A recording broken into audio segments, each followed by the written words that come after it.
Hi ಸ್ನೇಹಿತರೆ, ಸ್ಪರ್ಧಾ ಕ್ರಿಯೇಷನ್ಗೆ ಸ್ವಾಗತ. UPSC ಪ್ರಿಲಿಮ್ಸ್ ಎಕ್ಸಾಮಿನೇಷನ್ಸು ಇನ್ನು ಸ್ವಲ್ಪನೇ ದಿನ ಇರುವಂಥದ್ದು. ಆಲ್ರೆಡಿ ನಮ್ಮ UPSC ಕ್ಯಾಲೆಂಡರ್ ಬಿಡುಗಡೆ ಆಗಿದೆ. ಆ ಪ್ರಕಾರವಾಗಿ ನೋಡೋದಾದರೆ ಇನ್ನೂ ಒಂದು 20 ವೀಕ್ಸ್ ಅಷ್ಟೇ ಇರುವಂಥದ್ದು. ಈ ಟೈಮಲ್ಲಿ ನಾವು ಯಾವ ಥರ ಪ್ರಿಪೇರ್ ಆಗಬೇಕು, ಸೆಲ್ಫ್ ಸ್ಟಡಿ ಪ್ಲ್ಯಾನನ್ನು ಯಾವ ಥರ ಹಾಕ್ಕೊಳ್ಬೇಕು, ಟೈಮ್ ಮ್ಯಾನೇಜ್ಮೆಂಟನ್ನು ಯಾವ ಥರ ಮಾಡ್ಕೋಬೇಕು, ಹಾಗೆ ಡೈಲಿ ರುಟೀನ್ ಯಾವ ಥರ ಇರಬೇಕು, ವೀಕ್ಲಿ ರುಟೀನ್ ಯಾವ ಥರ ಇರಬೇಕು, ರಿವಿಸನನ್ನು ಯಾವ ಥರ ಮಾಡಬೇಕು, ನೆಕ್ಸ್ಟು ಪ್ರೀವಿಯಸ್ ಇಯರ್ ಕ್ವಶನ್ಸನ್ನು ನಾವು ಯಾವ ಥರ ಸಾಲ್ವ್ ಮಾಡಬೇಕಾಗತ್ತೆ, ಇನ್ನು CSATಗೆ ನಾವು ಫೋಕಸನ್ನು ಯಾವ ಥರ ಮಾಡಬೇಕು ಏನು ಅನ್ನೋದನ್ನು ಡೀಟೇಲ್ಸ್ ಆಗಿ ನೋಡ್ತಾ ಹೋಗ್ಬೋದು. ಇವಾಗ ನಮಗೆ ಎಕ್ಸಾಮ್ ಯಾವಾಗಿದೆ ಕ್ಯಾಲೆಂಡರ್ ಪ್ರಕಾರ ನೋಡೋದಾದರೆ ಮೇ 26ಕ್ಕೆ ನಮ್ಮ ಪ್ರಿಲಿಮ್ಸ್ ಎಕ್ಸಾಮಿನೇಷನ್ಸ್ ನಡೆಯುತ್ತೆ. ಅವತ್ತು ಸಂಡೇ ಇರುತ್ತೆ, one day only exam ನಡೆಯುವಂಥದ್ದು.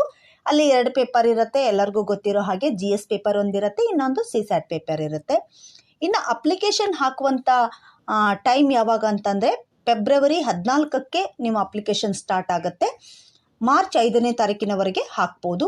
So ಯಾರೆಲ್ಲ ಇವಾಗ ಪ್ರಿಲಿಮ್ಸ್ ಎಕ್ಸಾಮಿನೇಷನ್ಸನ್ನು ಬರೀಬೇಕು ಅಂದ್ಕೊಂಡಿದ್ದೀರಾ, OBC ಕ್ಯಾಟಗರಿಗೆ ಏನಾದರೂ ನೀವು ಬರ್ತಾ ಇದ್ರಿ ಅಂತಂದರೆ ಇವಾಗಲೇ ಸರ್ಟಿಫಿಕೇಟನ್ನು ತೆಗೆದಿಟ್ಕೊಳ್ಳಿ. ಯಾಕೆಂದರೆ ಲಾಸ್ಟ್ ಮೂಮೆಂಟಲ್ಲಿ ನಿಮಗೆ ಟೈಮ್ ಇರಲ್ಲ, ಎಲ್ಲ ಟೆನ್ಷನ್ ಆಗ್ತಾ ಇರುತ್ತೆ. 1 ಮಂತ್ 21 ಡೇಸ್ ಏನೋ ಬೇಕಾಗುತ್ತೆ ಆ ಸರ್ಟಿಫಿಕೇಟ್ ಬರಲಿಕ್ಕೆ. ಸೊ ಇವಾಗಲೇ ಅಪ್ಲೈ ಮಾಡಿಕೊಂಡು ಎತ್ತಿಟ್ಕೊಳ್ಳಿ.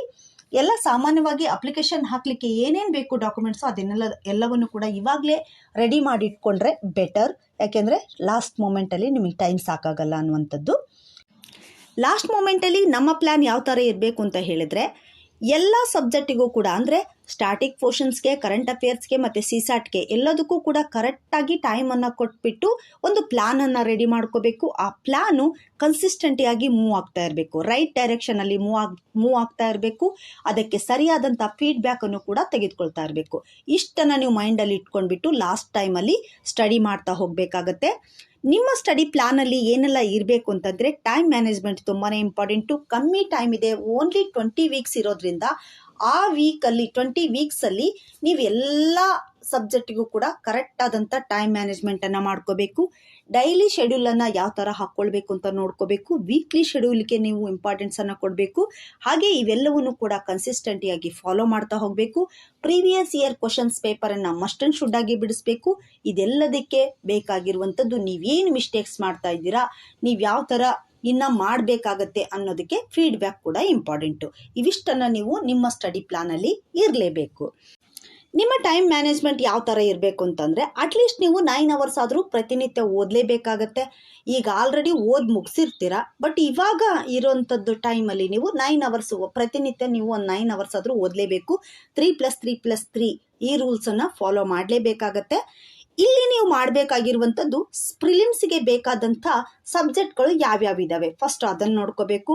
ಇಲ್ಲಿ ನಿಮಗೆ ಪ್ರಿಲಿಮ್ಸಲ್ಲಿ ಇರುವಂಥ ಸಬ್ಜೆಕ್ಟ್ಗಳು ಯಾವ್ಯಾವುದು ಅಂತಂದರೆ ಎಕನಾಮಿ ಇರುತ್ತೆ, ಪೊಲಿಟಿ ಇರುತ್ತೆ, ಎನ್ವಿರಾನ್ಮೆಂಟ್ ಇರುತ್ತೆ, ಮತ್ತು ಜಿಯೋಗ್ರಫಿ ಇರುತ್ತೆ, ಸೈನ್ಸ್ ಆ್ಯಂಡ್ ಟೆಕ್ನಾಲಜಿ ಇರುತ್ತೆ, ಹಿಸ್ಟ್ರಿ ಇರುತ್ತೆ, ಅದರಲ್ಲೇ ನಿಮಗೆ ಆರ್ಟ್ ಆ್ಯಂಡ್ ಕಲ್ಚರ್ ಬರುತ್ತೆ. ಇನ್ನು ಕರೆಂಟ್ ಅಫೇರ್ಸ್ ಕೂಡ ನೀವು ಓದ್ಕೋಬೇಕಾಗತ್ತೆ.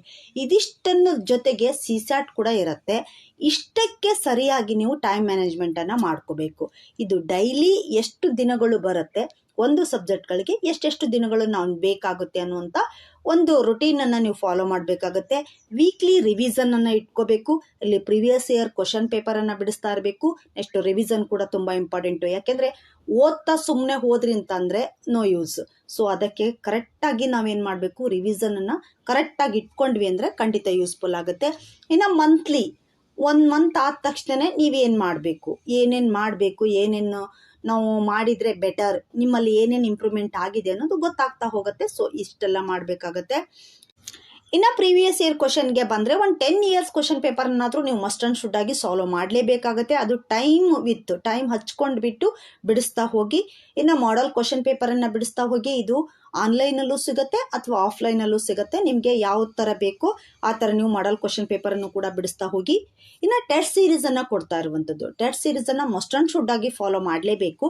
ನೀವು ಎಷ್ಟು ಟೆಸ್ಟ್ ಸೀರೀಸನ್ನು ಕೊಡ್ತೀರಾ ಅಷ್ಟು ಪರ್ಫೆಕ್ಟ್ ಆಗ್ತೀರಾ. ಸೊ ನೀವು ಪರ್ಫೆಕ್ಟ್ ಆಗ್ತೀರಾ ಅಂತ ಹೇಳಿದರೆ ಟೆಸ್ಟ್ ಸೀರೀಸನ್ನು ಕೊಡ್ತಾ ಹೋದಿರಿ, ಅದರಿಂದ ಫೀಡ್ಬ್ಯಾಕನ್ನು ತೆಗೆದುಕೊಂಡ್ರಿ ಅಂದರೆ ನಿಮ್ಮ ಮಿಸ್ಟೇಕ್ಸ್ಗಳು ಗೊತ್ತಾಗ್ತಾ ಹೋಗುತ್ತೆ. ಸೊ ಹಾಗಾಗಿ ನೆಕ್ಸ್ಟು ಈ ಕ್ವಶನ್ ಪೇಪರನ್ನು ಬಿಡಿಸೋದ್ರಿಂದ ಯಾವ ಏರಿಯಾಕ್ಕೆ ನಾವು ಜಾಸ್ತಿ ಫೋಕಸ್ ಮಾಡಬೇಕಾಗತ್ತೆ, ನಾವು ಏನು ಮಿಸ್ಟೇಕ್ಸನ್ನು ಮಾಡ್ತಾ ಇದ್ದೀವಿ, ನಾವು ಓದಿದ್ರಲ್ಲೇ ಮಿಸ್ಟೇಕ್ಸ್ ಮಾಡ್ತಾ ಇದ್ದೀವಾ ಅಥವಾ ಯಾವುದಾದ್ರೂ ಸಬ್ಜೆಕ್ಟನ್ನು ನಾವು ಇನ್ನೂ ಓದೋದು ಬಾಕಿ ಇದೆಯಾ, ಅಥವಾ ನಮ್ಮ ಒಂದು ಕೆಲವೊಂದಿಷ್ಟು ಸಿಲ್ಲಿ ಮಿಸ್ಟೇಕ್ಸ್ಗಳಿರ್ತವೆ. ಸೊ ಅವೆಲ್ಲವನ್ನು ಕೂಡ ಅವಾಯ್ಡ್ ಮಾಡಲಿಕ್ಕೆ ಹೆಲ್ಪ್ ಆಗುತ್ತೆ. ಇನ್ನು ಎಕ್ಸಾಮನ್ನು ಫೇಸ್ ಮಾಡುವಂಥದ್ದು ಮತ್ತು ಟೈಮ್ ಮ್ಯಾನೇಜ್ಮೆಂಟು, ಎಕ್ಸಾಮ್ ಹಾಲಲ್ಲಿ ನಾವು ಟೈಮ್ ಮ್ಯಾನೇಜ್ಮೆಂಟ್ ಮಾಡುವಂಥದ್ದು ತುಂಬಾ ಇಂಪಾರ್ಟೆಂಟು. ಸೊ ಇದೆಲ್ಲದನ್ನು ಕೂಡ ನಾವು ಕಲಿಬೋದು ಟೆಸ್ಟ್ ಸೀರೀಸಿಂದ.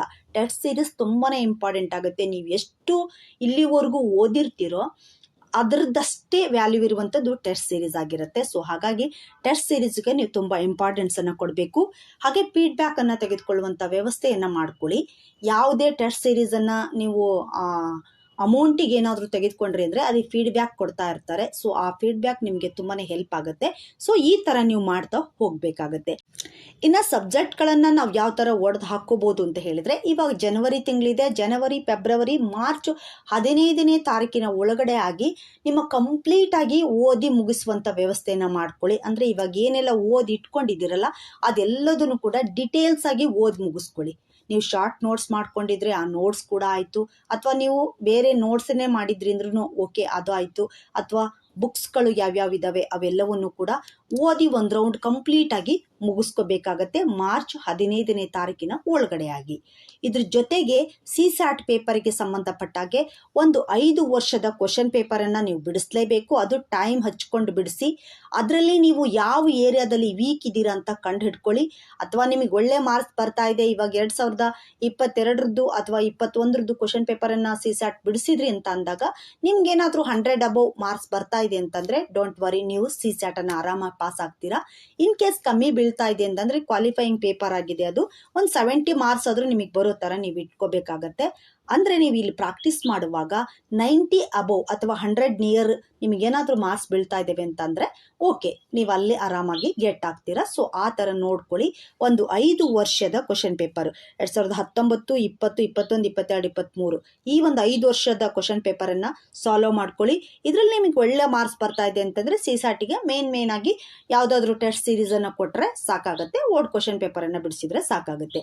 ಏನಾದರೂ ಕಮ್ಮಿ ಬರ್ತಾ ಇದ್ದೇವೆ ಅಂತ ಹೇಳಿದರೆ, ಕ್ವಾಲಿಫೈ ಆಗಲಿಲ್ಲ ಅಂದರೆ GS ಪೇಪರ್ ಕ್ವಾಲಿಫೈ ಆದರೂ ನಿಮ್ಮದು ಈ ವರ್ಷ ಜರ್ನಿ ವೇಸ್ಟ್ ಆಗುತ್ತೆ. ಸೊ ಹಾಗಾಗಿ CSATಗೂ ಕೂಡ ಇಂಪಾರ್ಟೆನ್ಸನ್ನು ಕೊಡಬೇಕು. ಇದೇ ಜನವರಿ ತಿಂಗಳಿಂದನೇ ನೀವೇನು ಮಾಡಿ, CSATಲ್ಲಿ ನೀವು ವೀಕ್ ಇದ್ದೀರಾ ಸ್ಟ್ರಾಂಗ್ ಇದ್ದೀರಾ ಅಂತ ನೋಡ್ಕೊಳ್ಳೋಕ್ಕೆ ಒಂದು ಸೆಷನಲ್ಲಿ ಅಂದರೆ ಒಂದು 3 ಅವರ್ಸ್ ಅದಕ್ಕೆ ಟೈಮ್ ಎತ್ತಿಟ್ಕೊಳ್ಳಿ. ನೀವು ಯಾವ ಏರಿಯಾದಲ್ಲಿ ವೀಕ್ ಇದ್ದೀರಾ ಆ ಏರಿಯಾವನ್ನು ಇಂಪ್ರೂವ್ ಮಾಡ್ಕೊಳ್ತಾ ಹೋಗಿ. ಈ ಜನವರಿ ತಿಂಗಳಲ್ಲಿ ನೀವು ಕಂಪ್ಲೀಟಾಗಿ CSATನ್ನು ಪ್ರಿಪೇರ್ ಆಗಿಬಿಡಿ. ಅಂದರೆ ನೀವು ಲಾಸ್ಟಿಗೆ ನೀವು ಏನು ಮಾಡ್ಬೋದು, ಇನ್ನೂ ಒಂದು ಮೇ ತಿಂಗಳಲ್ಲಿ ಮತ್ತೆ ಒಂದು ಸ್ವಲ್ಪ CSATನ್ನು ನೋಡ್ಕೊಂಡ್ಬಿಟ್ರೆ ಸಾಕಾಗುತ್ತೆ. ಸೊ ಆ ಥರ ಮಾಡ್ಕೊಳ್ಳಿ. ಇನ್ನು ಫೆಬ್ರವರಿ ಎಂಡಿಗೆ ನಮಗೆ PT 365 ವಿಷನ್ IAS ಸಿಗುತ್ತೆ. ಸೊ ಅದು ತುಂಬಾ ಇಂಪಾರ್ಟೆಂಟು. ಯಾಕೆ ಅಂತಂದರೆ ಕರೆಂಟ್ ಅಫೇರ್ಸ್ ಕಂಪ್ಲೀಟಾಗಿ ಕವರ್ ಆಗುತ್ತೆ. 1 ವರ್ಷದ current affairs subject wise, economy ಆಗಿರ್ಬೋದು, ಎನ್ವಿರಾನ್ಮೆಂಟ್ ಆಗಿರ್ಬೋದು, ಜಿಯೋಗ್ರಫಿ ಆಗಿರ್ಬೋದು, ಅಥವಾ ಪೊಲಿಟಿ ಆಗಿರ್ಬೋದು, ಸೈನ್ಸ್ ಆ್ಯಂಡ್ ಟೆಕ್ನಾಲಜಿಗೆ ಸಂಬಂಧಪಟ್ಟಾಗೆ ಎಲ್ಲ ಸಬ್ಜೆಕ್ಟಿಂದು ಕೂಡ ಪ್ರಿಲಿಮ್ಸಿಗೆ ಸಂಬಂಧಪಟ್ಟಾಗೆ ಕರೆಂಟ್ ಅಫೇರ್ಸ್ ಬಂದಿರುತ್ತೆ. ಸೊ ಅದನ್ನು ಓದಲಿಕ್ಕೆ ನಮ್ಗೆ ಟೈಮ್ ಬೇಕಾಗುತ್ತೆ.